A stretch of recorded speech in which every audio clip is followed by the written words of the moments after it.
and the Premier knew I'd be here to hold her feet to the fire after our report tabled December 23rd.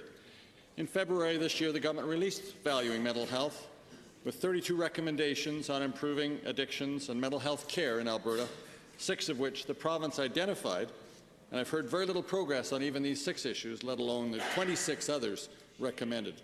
Given that primary care reform was again identified as a long-standing need with an expanded role of the PCN. Thank you, Honourable Member. Minister of Health.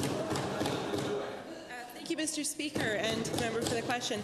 I will actually clarify that we've actually opened a number of the beds that were committed in the first 6 priority recommendations from the Mental Health Review. I'm also very proud that our government has committed more than $20 billion to help Albertans get the right care at the right time in the right place with the right provider. We promised Albertans that we would provide stable funding for the services that they depend on, and they will continue to be there for them. We're taking a very close look at the PCN model to see how we can build on the strengths of this model, and we'll have more to share on this very soon. Well,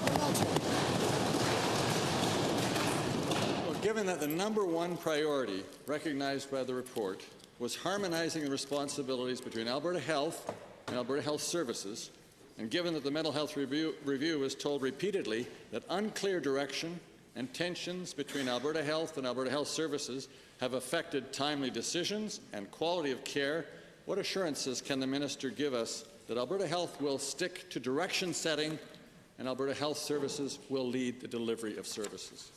Honourable Minister. Thank you. This government is dedicated to ensuring that the Mental Health Review will get the resources and support that it needs to carry out its recommendations, unlike past reports that simply collected dust. Alberta Health has been active in putting together a cross-ministerial team to advise and act on the recommendations of the review.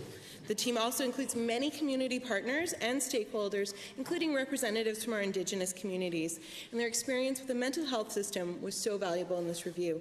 I look forward to meeting with the team in very short order and to updating the member on its activities. Second supplemental.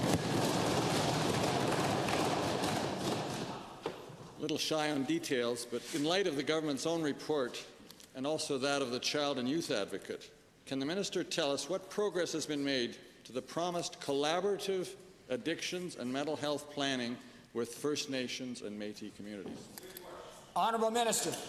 Thank you. We were very saddened with the report and the tragedies that have occurred in some of our First Nations communities. Suicide prevention is most effective when targeted efforts are combined with broader strategies to tackle the social determinants of health and mental health challenges. This is a principle recognized and emphasized in the Mental Health Review. Through the Aboriginal Youth and Communities Empowerment Strategy, AHS provides funding to First Nations communities to deliver suicide prevention programs targeted at youth and building resilience.